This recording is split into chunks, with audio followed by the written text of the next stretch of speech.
Hi, my name is Chris Caine. I'm an attorney with the Caine law firm.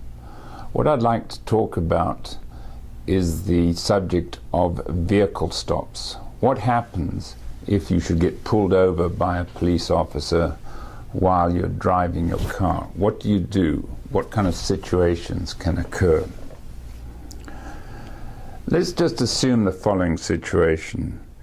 You're driving your car along a road, you have passengers in the vehicle, and the next minute you look in your rear view mirror and there's a police officer behind you in his vehicle and his lights are on.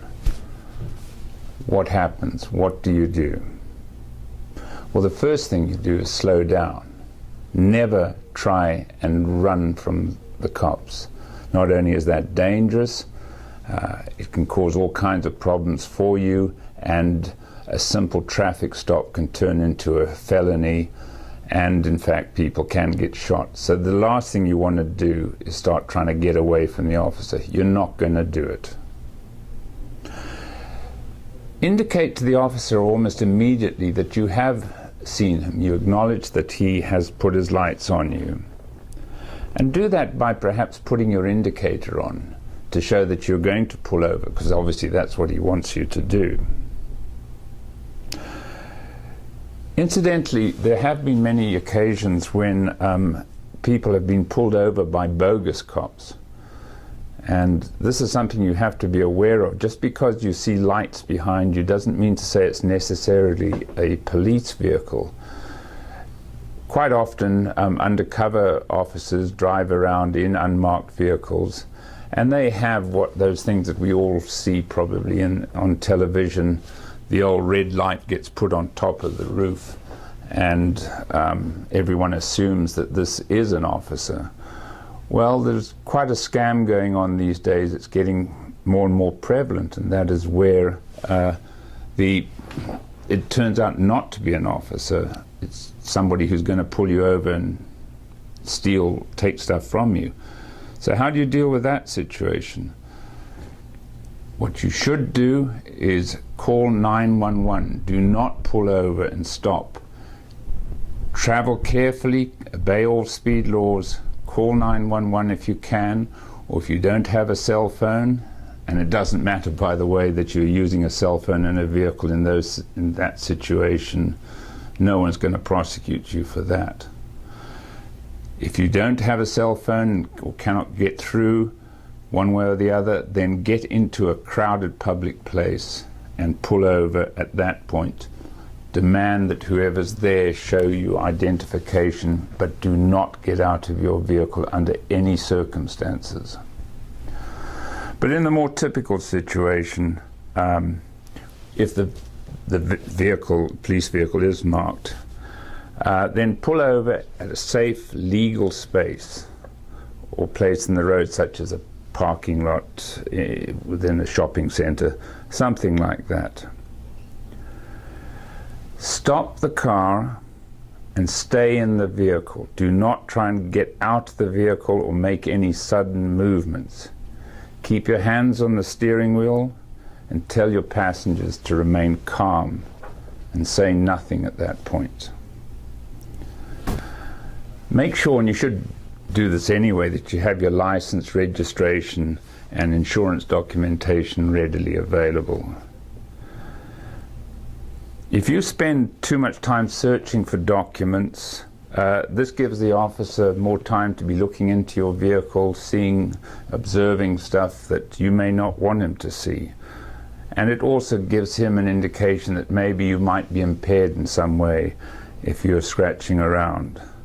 However, make sure that if your documentation is in, say, your glove compartment, don't go searching into that glove compartment before the officer asks you for the documentation, and be careful to explain to the officer what you're doing. That is, my documentation is in the glove compartment.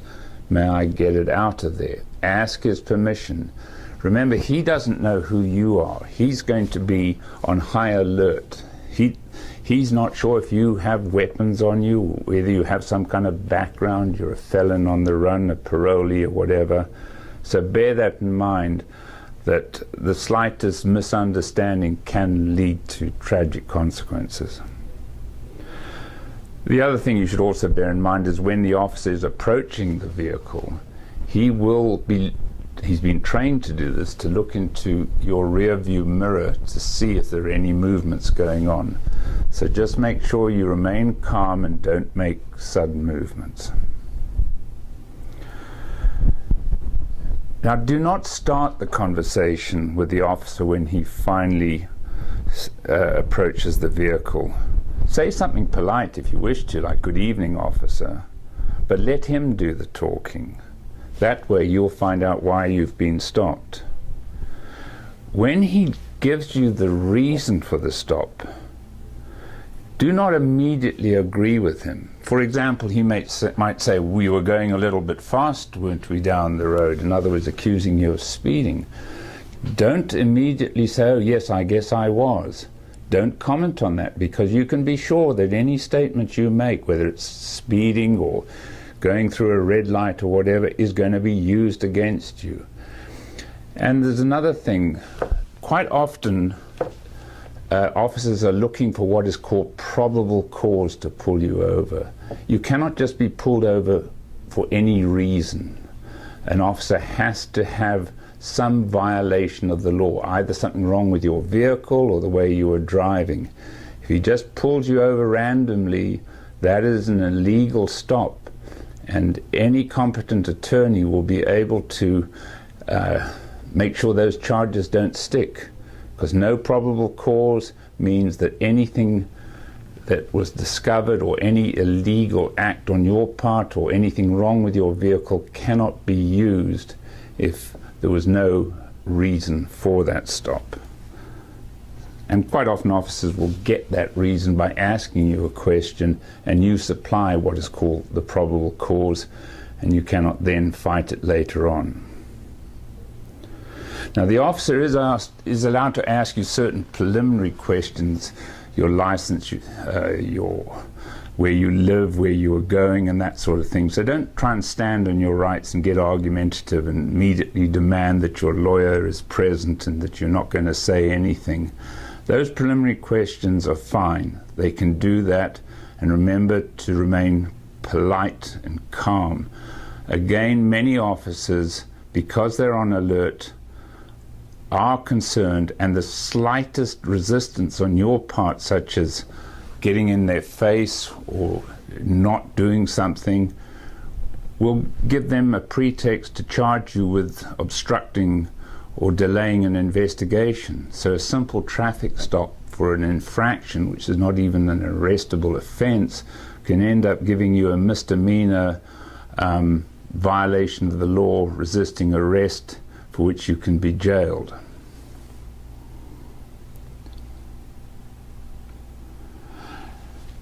If an officer asks you if he can search your vehicle, do not give him permission. He either has the right to search your vehicle or he does not. If he has the right, then he will go ahead and search it without your consent. But if he doesn't have the right, by giving him that permission, then any illegal search will be waived by you. In other words, you will say, I'm allowing you to search even though you don't have the right to do that. And that'll mean if they do find something in the vehicle that you did not know about, or maybe you did, that's going to come into evidence against you. But if the search is illegal, then your lawyer will be able to have that evidence, what's called suppressed, not brought into evidence against you. So just to sum up what I've been saying, be cooperative, be polite, do not volunteer anything, do not make a routine situation worse by doing something suddenly or trying to run or show any kind of signs of aggression. The officer has a job to do. Many of them get it wrong, but make sure that you're not in the wrong, because any kind of contact with a police officer is always a high-risk situation, and you need to keep in mind that You don't want to escalate it to the point that you end up getting arrested for something. Finally, if you do have any questions after you've been pulled over, and if you've been cited for any kind of a violation of the law, contact an attorney. Both I and Scott Levy are available at any time to talk to you. It's a free consultation. We can advise you of your rights and probably help you considerably in situations where you may feel that you're looking at a conviction and there's nothing you can do. So the best suggestion I can make is get in and see us, and we'll help. Thank you.